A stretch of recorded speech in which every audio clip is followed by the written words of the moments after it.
Hello, everybody. I'm JP Hague, and today I have the immense privilege to welcome Paul T. Hellyer.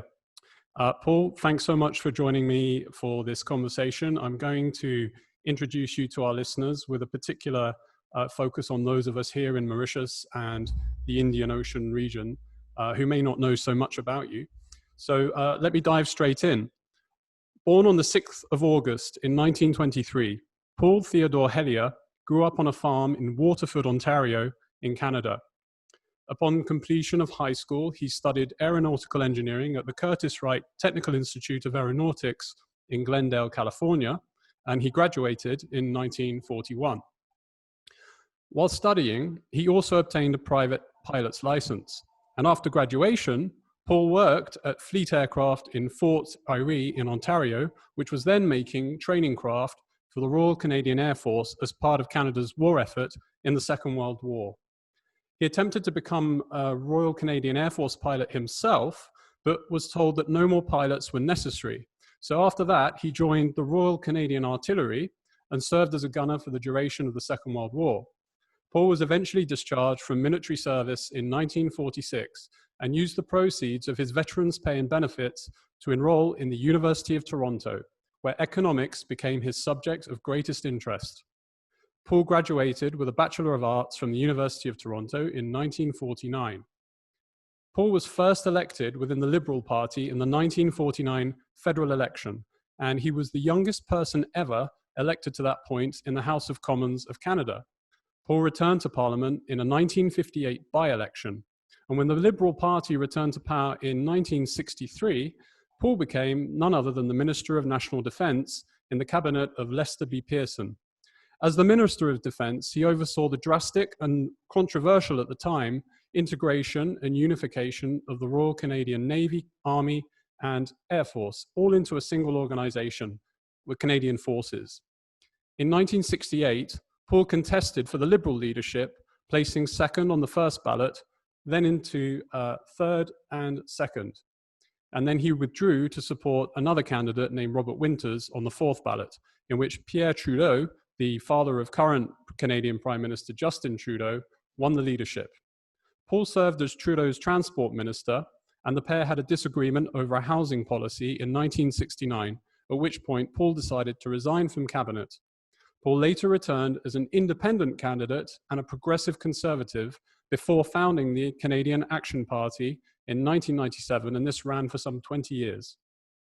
Paul is the longest serving current member of the Privy Council of Canada, just ahead of Prince Philip himself, and he served no less than 22 and a half years as a member of Parliament. In the spring of 2004, Paul resigned from a lifetime in partisan politics as leader of the Canadian Action Party, and since then, Paul has had no further allegiance to any political party because the several issues that he considers critically important are not partisan issues, but people issues affecting the whole of mankind. Paul has a lifelong interest in money and banking, and we'll be discussing aspects of Paul's latest book, Liberated: The Economics of Hope. Paul is also a fervent advocate of UFO disclosure, and in 2007, Paul spoke out about the prospect of ET technology that could effectively eliminate the burning of fossil fuels within a generation, and that this could pave the way to saving our planet by persuading governments to come clean on what they know. In 2013, Paul was one of the 40 witnesses at the groundbreaking citizen hearing on disclosure organized by my friend Steve Bassett, founder of the Paradigm Research Group. And this happened between 29th of April to the 3rd of May. The hearings took place before 5 former congressmen and congresswomen and 1 former US senator. And this took the form of a mock congressional committee hearing. In 2014, Paul appeared on the international news channel RT, or Russia Today as it was known then, and said that at least 4 species of extraterrestrial have been visiting the Earth for thousands of years, with most of them coming from other star systems, although there are some living on Venus, Mars, and Saturn's moon. Paul, it's a heartfelt welcome from me. Thank you so much for joining me today. Thank you for having me, and that's a royal introduction, such as I seldom hear. Basically, a very short synopsis of an incredibly long life of service, and in the broadest sense, absolutely amazing as a person and personality, not just within our fields, but from a public service perspective. So I try to fit everything in, because not everyone will know all these aspects No, to your history. a good idea. So look, let's go straight into the UFO phenomena, if you will. Now, you came into cabinet in the late 1960s, around 67 from memory. Actually, for the first time in 57, but just for a few weeks. Oh, I see. I didn't know that. Okay. That's the reason of my seniority in the Privy Council. Wow, even more feathers to your bow. So, at the time, it wasn't a really new phenomena. We had Roswell in July of 1947. But in February of 61, and you note this in your book, there was a report by the sort of NATO headquarters, the supreme headquarters of the Allied powers in Europe, or SHAPE. And they basically drafted a report on a crisis that was later recognized as a false alarm. And it was dealing with a period from 61 to 64. It dealt with UFO phenomena that was originating from Russia and returning over the North Atlantic. And, it was a major event at the time. And from what I can gather, the authors determined with absolute certainty that we have been actively visited by representatives of at least 4 extraterrestrial civilizations for thousands of years. And this is something that I recall very vividly you bringing up on RT. I was actually on holiday in the neighboring island of Reunion, and I was surprised about that. I'd forgotten what I said, but that was verified at the highest level, and I don't think it something that one could argue with when it was a SHAPE report, and that's the supreme headquarters of the Allied powers in Europe, and that's right. So it's as legitimate as you can get, I think. That's right, and I think this is something that I really try to advocate, is that there's so much legitimate and objective evidence that comes from extremely credible sources.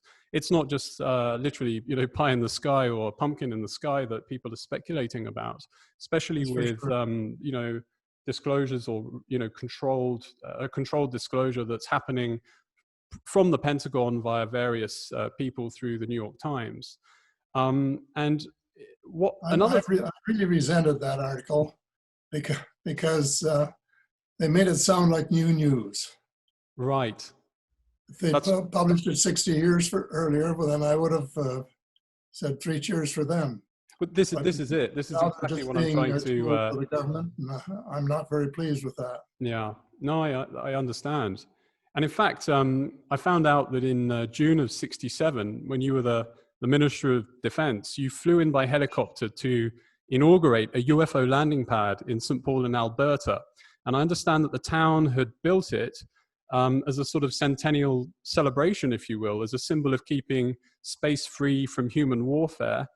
And, when I read this, I thought, well, this could easily have been perceived as a cabinet member who was actually quite aware and informed of the subject in, albeit an era of expanded conscience and consciousness that was the 60s. That would have been a mistake at the time. I didn't really know anything about the subject until 15 years ago. Okay. Well, you just clarified and answered that.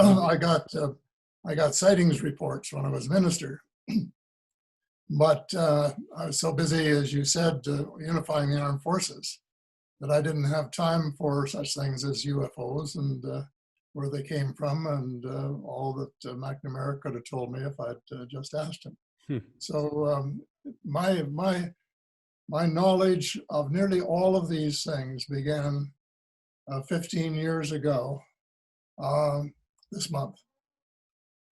And before that, I was,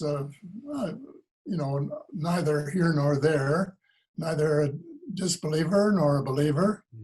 But once I became a believer, I went public 15 years ago, the 25th of this month, and said that UFOs are as real as the airplanes flying overhead.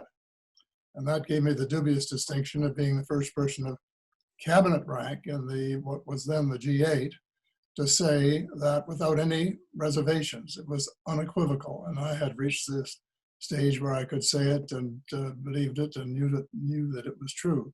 So what I know today is what I have learned between that time and now. And I've written a number of books, as you know. Yes. And the first one just had a little bit about UFOs in it because I only knew a little bit. And then more each time. When I wrote the first book, Light at the End of the Tunnel, 10 years ago, I thought that was my last book. And then 4 years later, I said, hey, I have to write another one because I got a lot more information. And this happened 2 more times.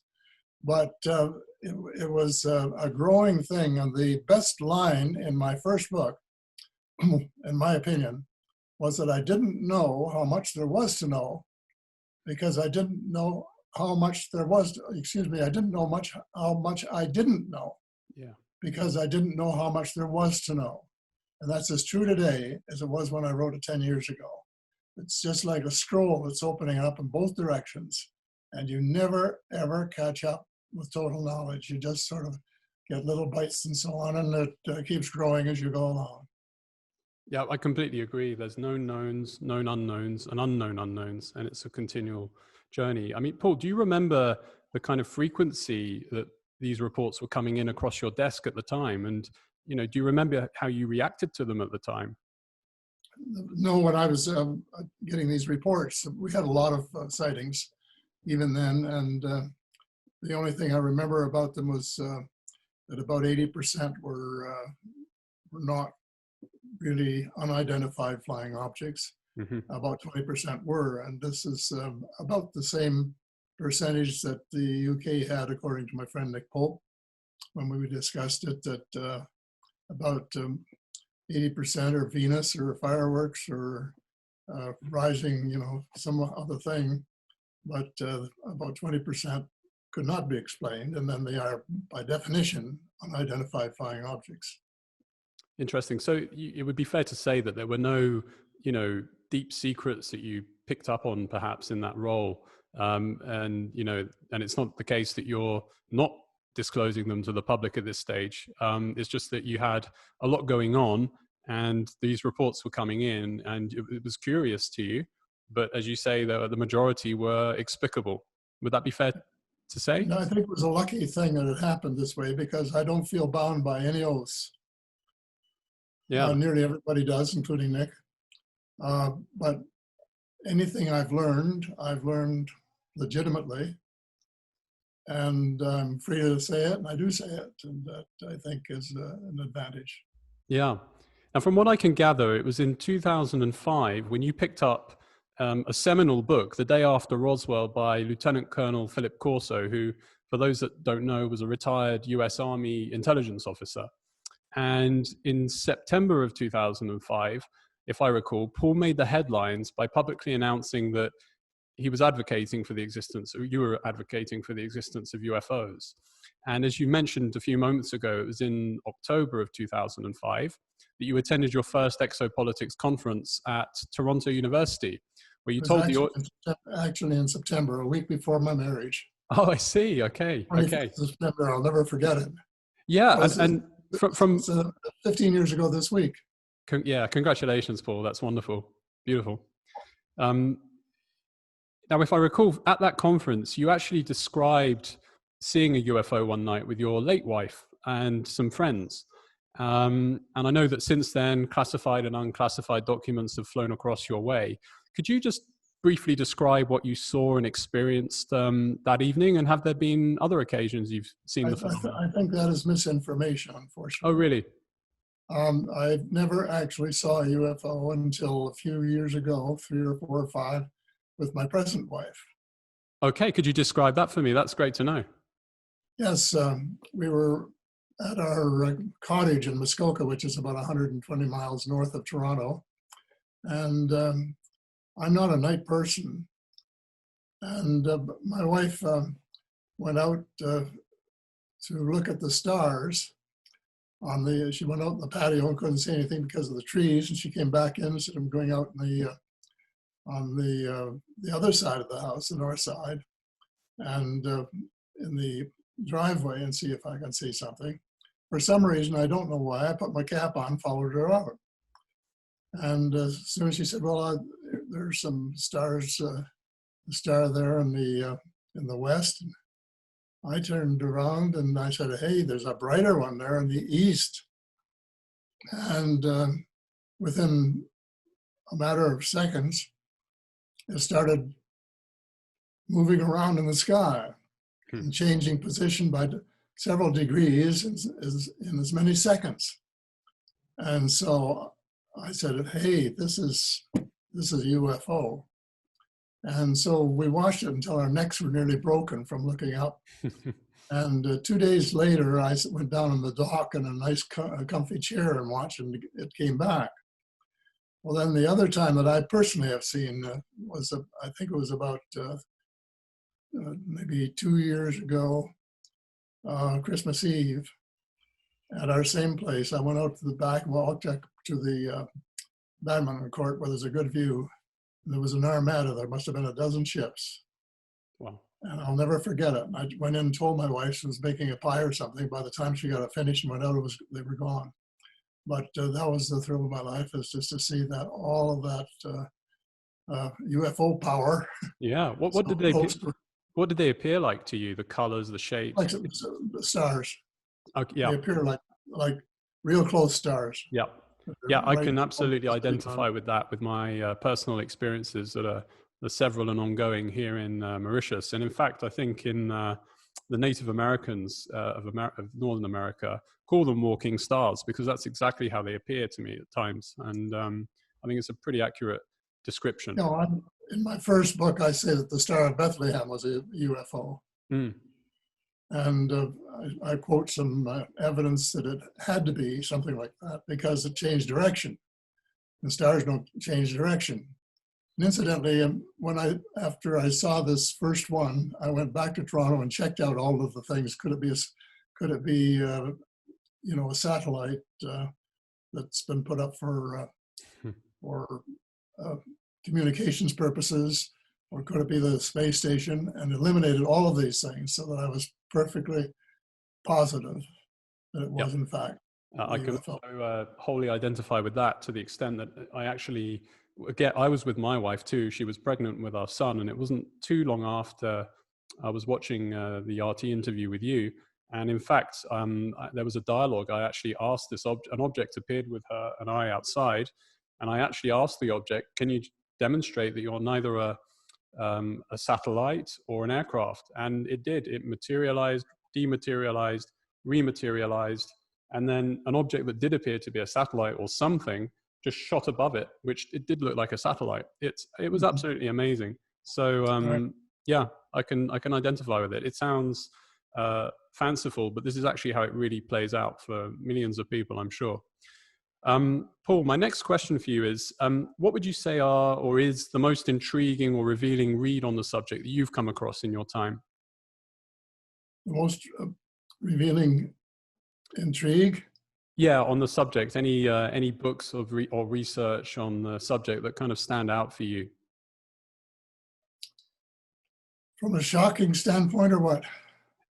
As you wish. Whatever comes to you.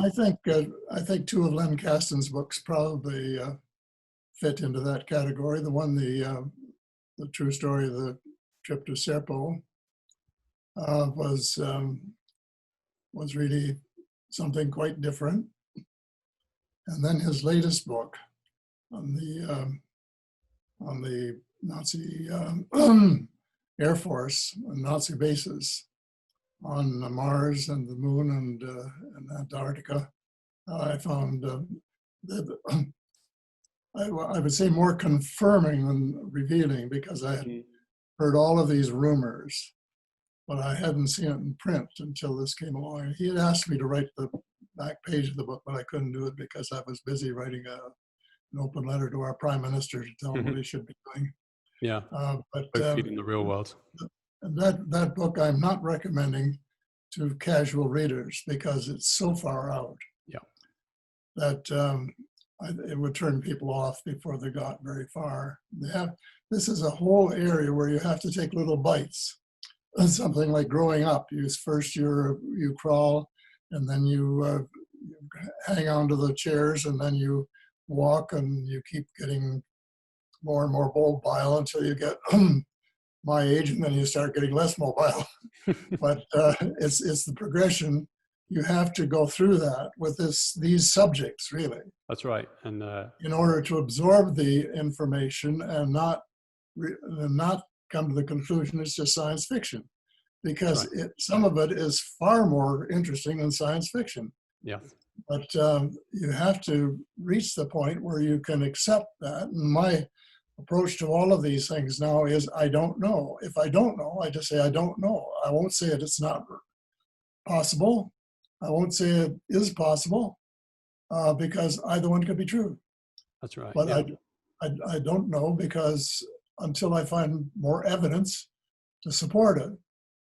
Yeah, I agree. It's the intellectually honest position to take, and I agree. I've interviewed a man that's appeared on a well-known television channel personally, and spoken to him for 2 hours, and he claims to have been forced to work on one of these colonies and on a ship between them. And I have to say, you know, his acuity was unbelievable, and it even has links to Diego Garcia here in the Indian Ocean, which is a US military base that has been leased to the US military by the British since Mauritian independence in 1968. And, you know, my conclusion is that he either is telling the truth or he believes it to be the truth. And it is shocking. I completely agree with you, Paul. My next question for you is more about the ecology of the planet as a whole. Do you think that we can avoid ecological disaster if these alleged technologies or suppressed technologies actually come out?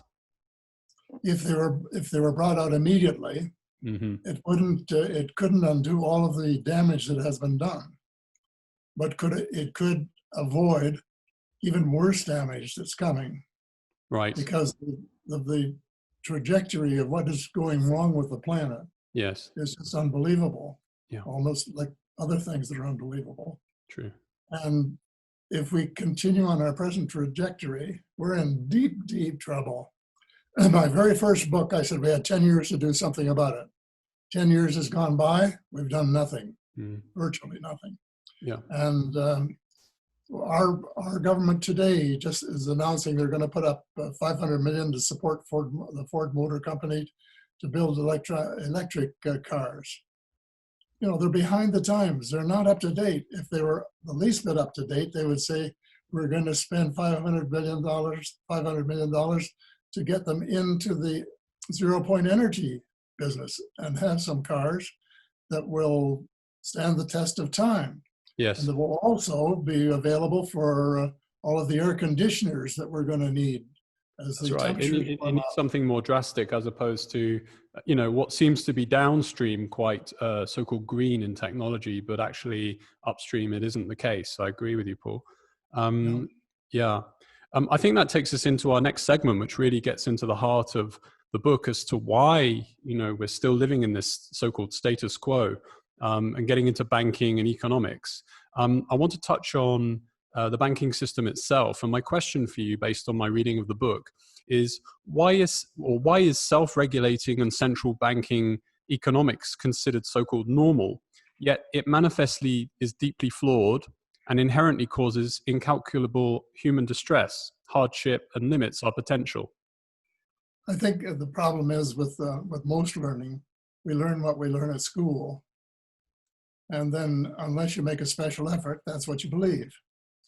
My son, for example, says what you're talking about is you know what, because nothing can travel faster than light. Well, gravity travels faster than light, but that wasn't in the book that he was taught.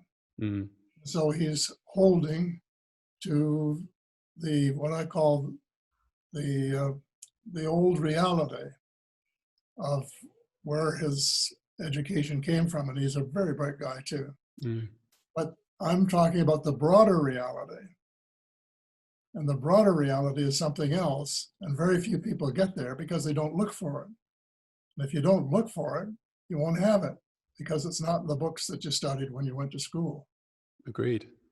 And in fact, in the book, you talk about how the theory of economics has no mathematical formula to really quantify a phenomenon that's as much political and sociological as economic. And Oh, yeah, absolutely. and Absolutely. the question is really, to what extent does the the Western trophy of the free market economy really work and self-regulate by reference to the real world economy that we see falling apart? Yeah, well, it's not a free economy, and that's the basic part. That's The it. bankers are running the world, and they have more power. The Rothschilds and the Rockefellers and their cohort have more power than the President of the United States. And until we do something about it, we're in deep dungeon. Hmm. So we have to do something about it. And every once in a while, they have been wrecking the economy deliberately. The Great Depression was brought on deliberately.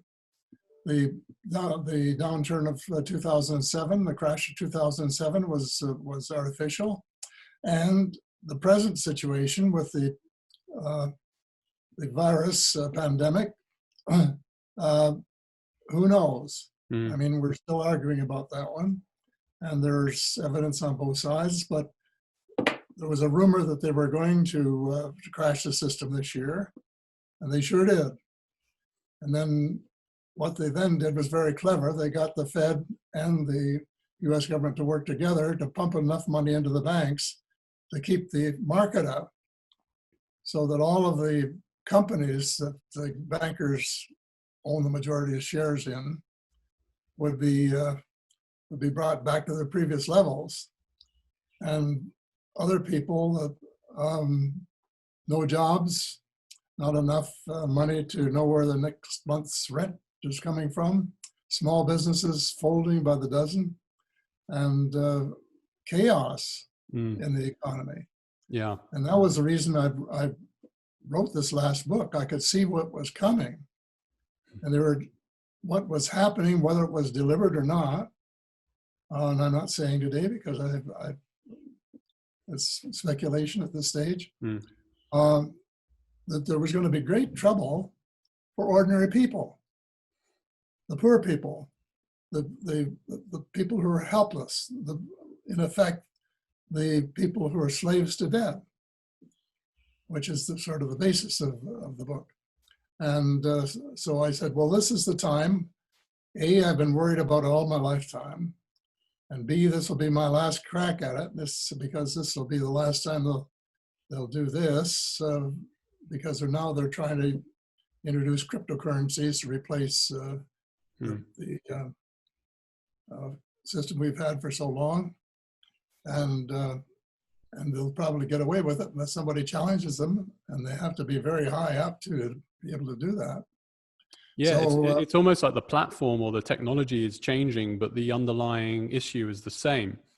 And my question based on your book for the listeners is the transition from fractional reserve banking to reserve banking the solution to boom and bust economics, or must governments go even further by reviewing the role of central banks and the Bank of International Settlements, and basically restore sovereignty of money creation to governments?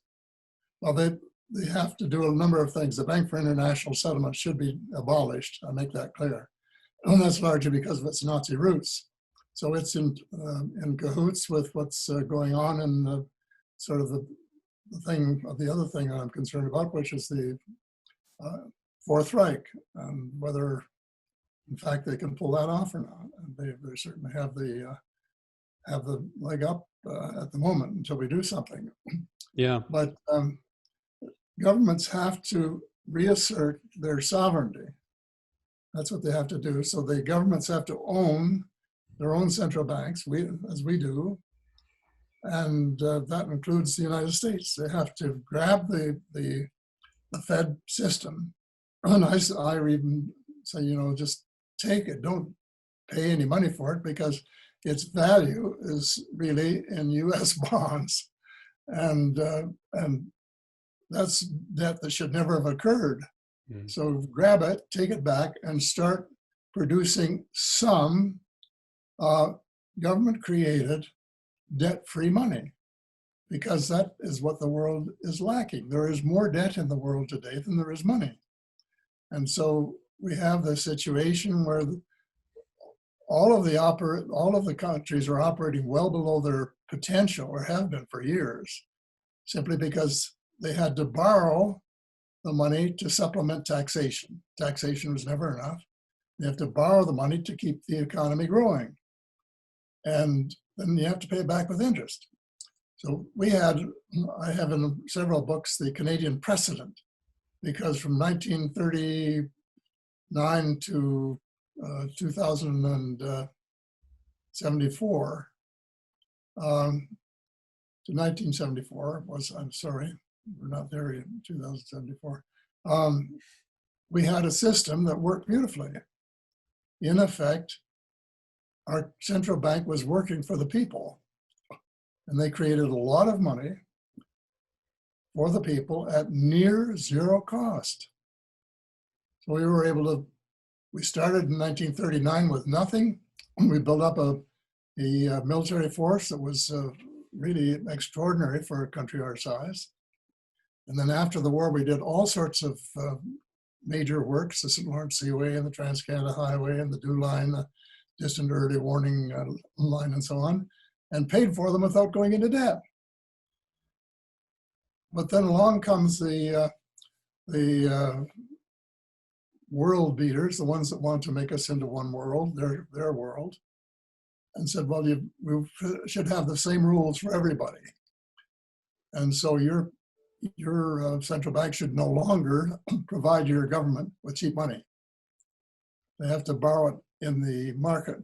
Then they bring on these crazy high interest rates, 18% in the US and 22% in Canada, and put you so far in debt, and it cost us so much money, and is still costing us so much money, that should have been used for all of the other legitimate purposes of governments.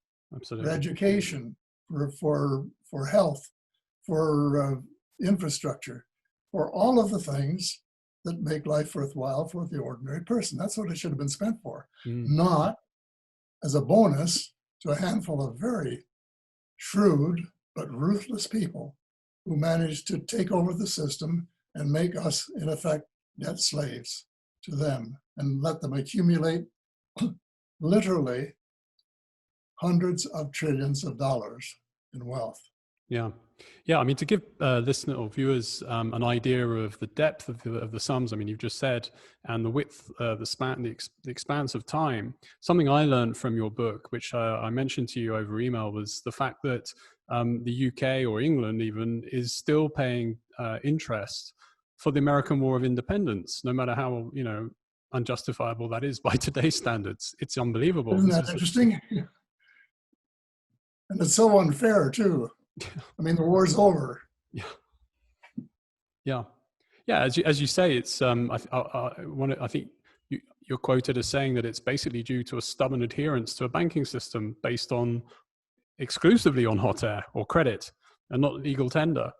And I mean, and it's designed to create these injustices and boom and bust. And you mentioned Canada rebuilding from '39, which was the end of the Great Depression. And for those who aren't familiar, the US Great Depression was, from memory, basically a result of the New York banks, again, on the one hand, overselling and investing in dodgy, for want of a better term, Latin American loans, and on the other, very dubious railroad and real estate takeovers. So it just perpetuates, and it never ends. And another point that I found extremely interesting, especially, as you speak as a former cabinet minister, was how, the government, the members of government and cabinet are not necessarily in on a conspiracy as such. It's just that they're under huge amounts of pressure from so-called experts and institutions, and they're literally bamboozled into, making decisions that they might not otherwise make. And yet these advisors who are pressuring them are not necessarily familiar with the problems in the real world. So it's a disastrous cycle that I kind of picked up from that. You put it perfectly. The experts are sometimes squirts under pressure. Yeah. They're people who have answers without understanding the problems. Right. But it's a fascinating book. I'd encourage, when it comes out, everybody to pick up a copy, because it's so articulately written by, effectively you're an economist, Paul, by training. And it made a lot of sense to me. I think let's be honest, I'm an economic maverick. Well, by the conventional standard, yes, you are. But is it wrong? And it doesn't feel wrong in terms of placing human values first, because the banking and economic system does not serve human needs and values. And COVID is the latest, revealer of this. Just the opposite. It's all for the elite and nothing left for no crumbs get down to the birds on the ground, That's right. Okay, look, I want to end this for you now. You've been amazing, and it's wonderful to spend some time talking with you. My final question, Paul, for you is, the book really ends with a message of tolerance and awareness. And it made me very much reflect on the difficult history and current tensions that we experience here in Mauritius, which is a former colony. It was Dutch, French, and then British. And my question is there a more spiritual answer to living in harmony on this planet, which is beautiful? And, one day I hope you come to Mauritius and you'll see an aspect of that beauty. Is a spiritual answer going to solve the issues we've covered and that are dissected in the book? And obviously that would mean practical solutions, but based on a spiritual awareness or a wider awareness. What do you think? It is a spiritual battle. Since World War II, the Lucifer and his gang have been running the world. In my first book, I have a chapter, Mammon Rules the World. Well, mammon is, another word for money.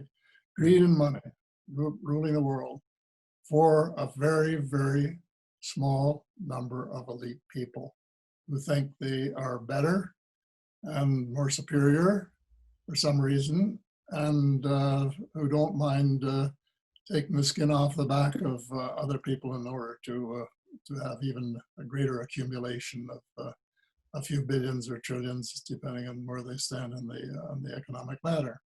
So it is a spiritual thing that we're facing. And in the previous book that I wrote, Hope Restored, I have a section on how the cosmos was created and how we, in effect, are all particles of the Creator. And consequently, we are all siblings. And it doesn't matter whether we're white or red or blue or whatever the color of our skin. We're brothers and sisters. And we have to start acting that way and treating each other as brothers and sisters, and trying to cooperate for the betterment of all, and not just the power and monetary enhancement of the 1% or less, who have taken over most of the operation of the planet. And so it is, and that's a book I recommend, not for most people, because the first 20 chapters are about my political career, and that's probably not very interesting to most people other than Canadians. Oh. But the final 10 chapters are about the remote viewing and finding out how the cosmos came into being and how that makes us responsible as children of the Creator to try and back the Creator's plan for us, which is positive and wonderful, instead of the errant son's plan, which is destruction. And so it is a spiritual battle, right from beginning to end. And so I always end up with a little sermon saying, this is not one of creeds. It's not. Most of the planets, incidentally, I'm told, the Galactic Federation of Light are supporters of the what they call the source, or the one, or the forever, which we call the creator God. So they're all unified in support. But then there is another side, which is backing the errant son, Lucifer, and we have to choose. We have to choose. And so it starts with each individual person, and then from there we can do right things, and we're not out to say, well, let's see if we can kill more of the others and get power that way. It would be, let's see if we can't see if the children of others have enough to eat, or enough clothes to wear, or enough education to develop their personalities to make a contribution to the overall situation. And so in several of my books, and it's interesting, this morning in our paper, the Canadian general who served in Rwanda and who understands these things beautifully said that the UN has to be reconstructed not for the solution of problems, but the prevention of problems. Mm. And I have several points in on that score. That, for example, the major branches of Islam have to get together. I mean, they have the same Allah, God, and they have the same holy book, and they shouldn't spend all of their time and money trying to kill each other and gain precedence over, in effect, their brothers and sisters. And the Catholics and Protestants, of course, have gone through this, set a bad example, but we also set the example more recently of cooperation, of understanding, of trying to get along, and it's working. And that's what they have to do. And I recommend one person in particular in my books, Mark Siljander, a former US congressman, who is a perfect example of what can happen to a person. He walked out of a meeting of the National Prayer Breakfast because somebody read a couple of verses from the Quran. That's how bigoted he was. Mm. Now he spends his whole life trying to bring the sides together, because he said, if you get back to the basics and get away from the problems of translation, there's virtually no difference. We're all the same. Yeah. And we should accept that, work in that direction. And this should lead to disarmament, of course, because unfortunately the Nazi troops that are in control of the United States have the power to do almost anything by physical standards. There's no point in saying, where are the guns let's match them, because it's not possible. But the one solution that I have been promoting and promote vigorously, that is, if enough Americans said, defund the armed forces, cut their money in half overnight, abolish the CIA, which is totally Nazi, and cut the armed forces and direct it to the various places that we know are hotbeds of Nazism, then something can happen, because you're taking away the fuel for the energy that they have, and you can do something to control it. But yeah, it has to be this might sound very edgy to a lot of people, but there is historical fact to support that. There were links from Nazi Germany coming into America under Project Paperclip. Senior Nazi figures and technicians coming into the States to renowned institutions, and There are links to the State of New York Union Bank funding IG Farben back in the I believe it was the 40s, and there was a criminal case against the board that succeeded because they were funding this Nazi war machine. IG Farben produced the gas chambers, no less. And so there is a strange historical link between Germany, or Nazi Germany, I should say, and infiltration of the United States that is absolutely verifiable. So for those of you that may be shocked, it warrants investigation. I think also, to sum up, you're absolutely right about unification of Islam, Judaism, and Christianity. I mean, at the end of the day, they're Abrahamic religions. They're all united.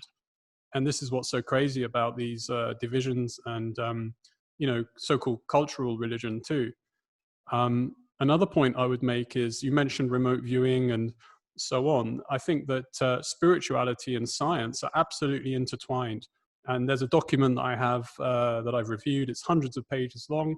It was produced by the CIA in the late 80s from memory. And it absolutely was investigated as a serious phenomena or science, which is even being used today. So there is this interaction between spirituality and science. And as you say, the creator or oneness, there has to be a vehicle of some kind that allows this phenomena to happen, to vehicle the ability to project consciousness or infiltrate consciousness in a much more expansive form than we experience in day-to-day life. And finally, I agree with the point you're making about transformation of a system through, spiritual ideals, whereby the power of love replaces the love of power. So I think you said everything that I think needs to be said. It's a wonderful way to end. And I just want to thank you, Paul, for coming on. It's been a long time in the making, because you've been so busy. You're an incredibly busy man, and perhaps that's one of your secrets to immense longevity. And I hope that there's so many more years of you to come. I just haven't got time to die. Very well said, sir. For a little while. Yeah. And thank you for having me on. No, it's been a pleasure, and I'm sure that a lot of people will find the information very interesting and allow them to research and make their own, draw their own conclusions. So, Paul, thank you so much, and I hope we can catch up again soon. It's my pleasure, and God bless everyone. And God bless you. Thank you.